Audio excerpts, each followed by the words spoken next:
ओम गुरुवे नमः। आप सबको नमस्कार। जय श्री कृष्ण। कथा संग्रह विजय लक्ष्मी चैनल में आप सबका स्वागत है। आपको मैं श्री गुरु गीता हिंदी में सुना रही हूँ और 2 अध्याय सुना चुकी हूँ। आज तृतीय अध्याय सुनाऊंगी। तीसरे अध्याय में कहाँ पर मौन रह करके किस किस स्थान पर और किस वृक्ष के नीचे बैठ करके गुरु गीता का जप करना चाहिए, यानी ये जो स्तोत्र है पढ़ना चाहिए, जिसका मैं हिंदी में अर्थ आपको सुनाती हूँ। हिंदी में अर्थ इसलिए सुनाती हूँ कि हिंदी में अर्थ सुनने से क्या होता है कि गुरु गीता की महिमा एकदम हृदयंगम हो जाएगी आपके, और फिर तब आप संस्कृत में स्तोत्र सुनेंगे या पढ़ेंगे तो आपको श्रद्धा जगेगी। और लोक भाषा को हमारे शिव जी बड़ी ही प्राथमिकता देते हैं, इसीलिए तो श्री रामचरितमानस लोक भाषा में रचना कराया श्री तुलसीदास जी के द्वारा। यही सब समझ करके मैं हिंदी में इसका अर्थ आपको सुना रही हूँ। और इस भाग में ये भी है कि गुरु गीता का शरण लेने से व्यक्ति को किन किन सुखों की प्राप्ति होती है और किन्हें इसका ज्ञान नहीं देना चाहिए। आइए सुनिए। पहले अपने गुरु का ध्यान कर लीजिए, मानसिक उनका पूजा कर लीजिए। अगर गुरु नहीं बनाए हैं तो श्वेत वस्त्र में एक गुरु की कल्पना कर लीजिए, जो हाथ उनका वरद हाथ है। एक हाथ जो है आशीर्वाद की मुद्रा में है, एक हाथ में पुस्तक है और बगल में उन्हीं की स्वरूपा शक्ति भी बैठी हैं, और उनका ध्यान कर लीजिए। और आइए सुनिए। अथ तृतीयो अध्यायः, तीसरा अध्याय। कहते हैं पिता शिव, हे सुमुखी, अब सब सकामियों के लिए जप करने के स्थान का वर्णन करता हूँ। सागर या नदी के तट पर, तीर्थ में, शिवालय में, विष्णु के या देवी के मंदिर में, गौशाला में, सभी शुभ देवालयों में, वट वृक्ष या आंवले के वृक्ष के नीचे, मठ में, तुलसी वन में, पवित्र निर्मल स्थान में, नित्य अनुष्ठान के रूप में अनासक्त रहकर मौन पूर्वक इसके जप का आरंभ करना चाहिए। सामान्यतः स्तोत्र लोग बोल बोल के पढ़ते हैं, लेकिन यहाँ पर मौन रह के कहा गया है। जैसे जप से जय प्राप्त होता है तथा जप की सिद्धि रूप फल मिलता है, जपानुष्ठान के काल में सब नीच कर्म और निंदित स्थान का त्याग करना चाहिए। श्मशान में, बिल्व, वट वृक्ष या कनक वृक्ष के नीचे और आम्र वृक्ष के पास जप करने से सिद्धि जल्दी होती है। हे देवी, कल्प पर्यंत के करोड़ों जन्मों के यज्ञ, व्रत, तप और शास्त्रोक्त क्रियाएं, ये सब गुरुदेव के संतोष मात्र से सफल हो जाते हैं। भाग्यहीन, शक्तिहीन और गुरु सेवा से विमुख जो लोग इस उपदेश को नहीं मानते, वे घोर नरक में पड़ते हैं। जिसके ऊपर श्री गुरुदेव की कृपा नहीं, उसके विद्या, धन, बल और भाग्य निरर्थक है। हे पार्वती, उसका अधः पतन होता है। जिसके अंदर गुरु भक्ति हो, उसकी माता धन्य है, उसका पिता धन्य है, उसका वंश धन्य है, उसके वंश में जन्म लेने वाले धन्य हैं। समग्र धरती माता धन्य हो जाती हैं। शरीर, इंद्रियां, प्राण, धन, स्वजन, बंधु बांधव, माता का कुल, पिता का कुल, ये सब गुरुदेव ही हैं, इसमें संशय नहीं है। कहते हैं गुरु ही देव है, गुरु ही धर्म है, गुरु में निष्ठा ही परम तप है, गुरु से अधिक और कुछ नहीं है। यह मैं 3 बार कहता हूँ।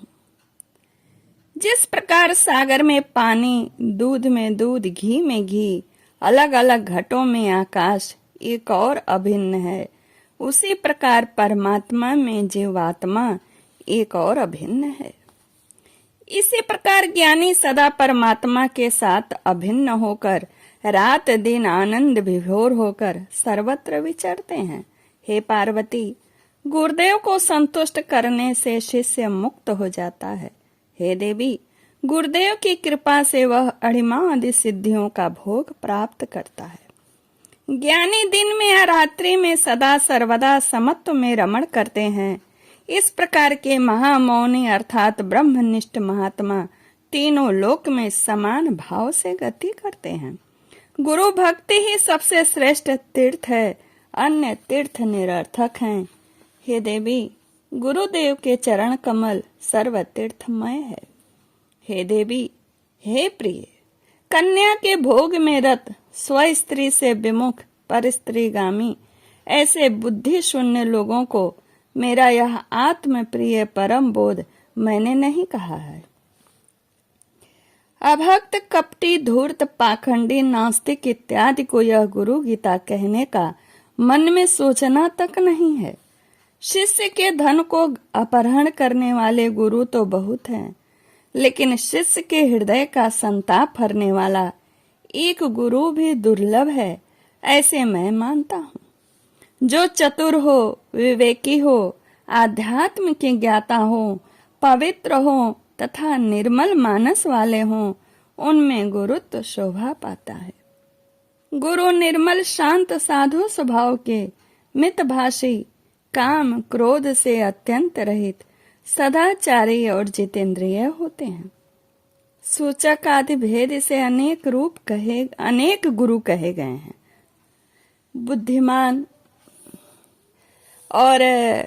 बुद्धिमान मनुष्य को स्वयं योग्य विचार करके तत्वनिष्ठ सद्गुरु की शरण लेनी चाहिए। हे देवी, वर्ण और अक्षरों से सिद्ध करने वाले बाह्य लौकिक शास्त्रों का जिसको अभ्यास है, वह गुरु सूचक गुरु कहलाता है। हे पार्वती, धर्माधर्म का विधान करने वाली, वर्ण और आश्रम के अनुरूप विद्या का प्रवचन करने वाले गुरु को तुम वाचक गुरु जानो। पंचाक्षरी आदि मंत्रों का उपदेश देने वाले गुरु बोधक गुरु कहलाते हैं। हे पार्वती, प्रथम दो प्रकार के गुरुओं से यह गुरु उत्तम है जो उपदेश देते हैं मंत्रों का। मोहन, मारण, वशीकरण आदि तुच्छ मंत्रों को बताने वाले गुरु को तत्वदर्शी पंडित यानी निषिद्ध गुरु कहते हैं। हे प्रिय, संसार अनित्य और दुखों का घर है, ऐसा समझाकर जो गुरु वैराग्य का मार्ग बताते हैं वे विहित गुरु कहलाते हैं, यानी मान्य। विहित माने मान्य।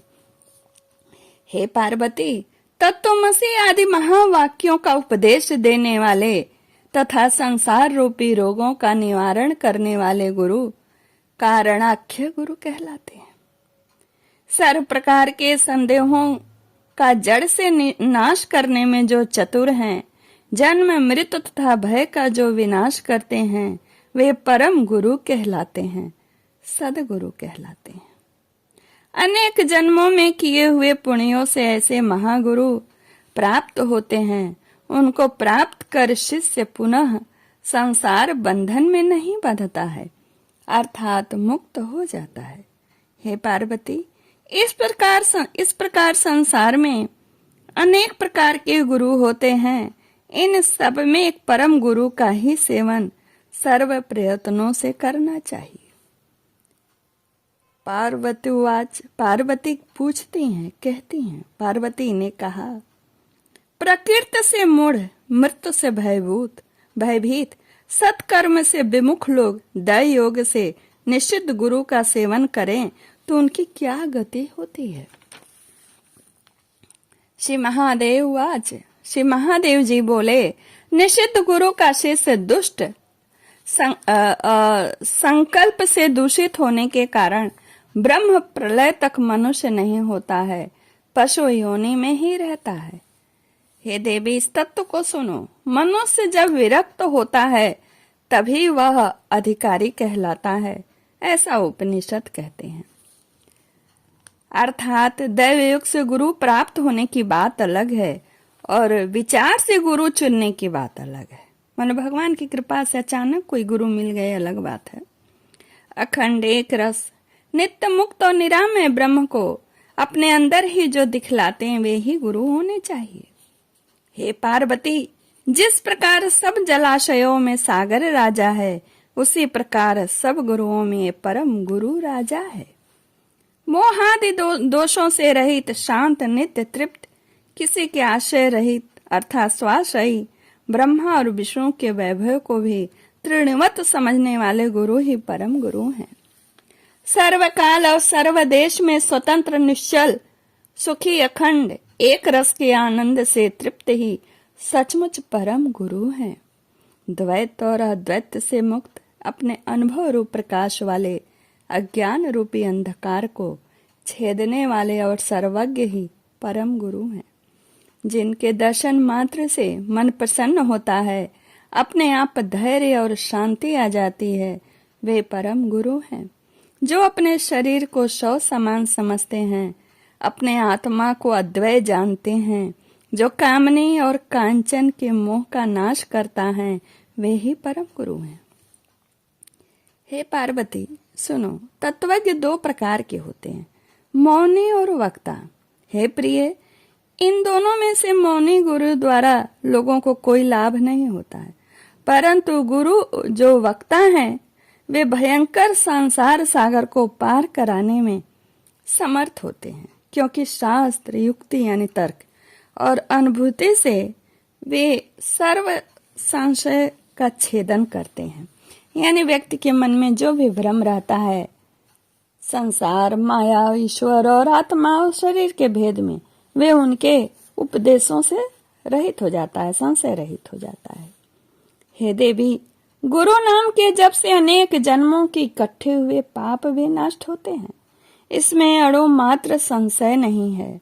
अपना कुल, धन, बल, शास्त्र, नाते, रिश्तेदार, भाई, ये सब मृत्यु के अवसर पर कुछ काम नहीं आते हैं काम तो एकमात्र गुरुदेव ही उस समय तारणहार बनकर हाथ पकड़ करके भव से पार ले जाते हैं।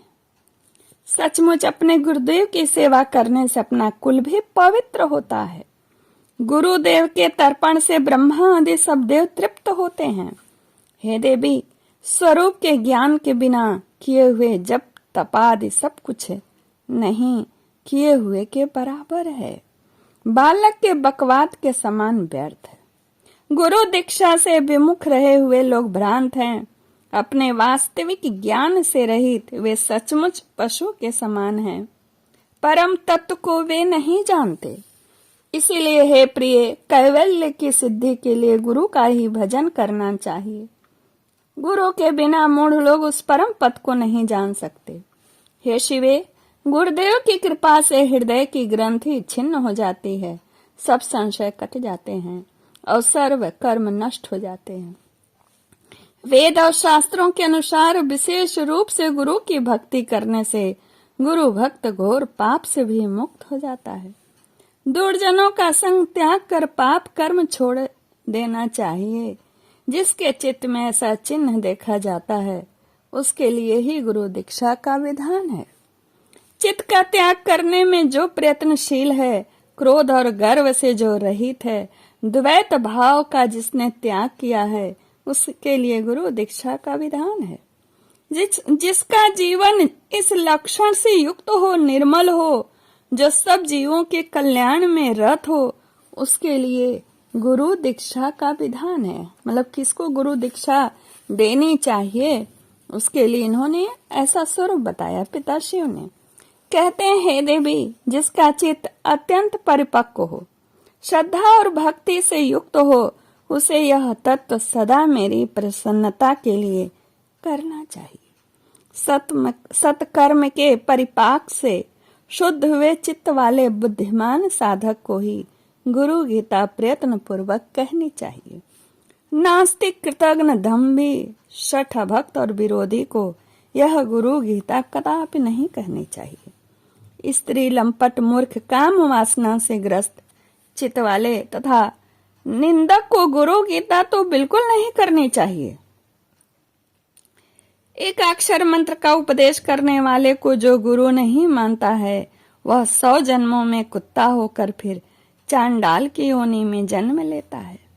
गुरु का त्याग करने से मृत्यु होती है, मंत्र को छोड़ने से दरिद्रता आती है और गुरु एवं मंत्र का त्याग करने से रौरव नरक मिलता है। शिव के क्रोध से गुरुदेव रक्षण करते हैं, लेकिन गुरुदेव के क्रोध से शिव जी रक्षण नहीं करते हैं। अतः सब प्रयत्न से गुरुदेव की आज्ञा का उल्लंघन नहीं करना चाहिए। 7 करोड़ महामंत्र विद्यमान हैं, वे सब चित्त को भ्रमित करने वाले हैं। ये गुरु नाम का 2 अक्षर वाला मंत्र एक ही महामंत्र है।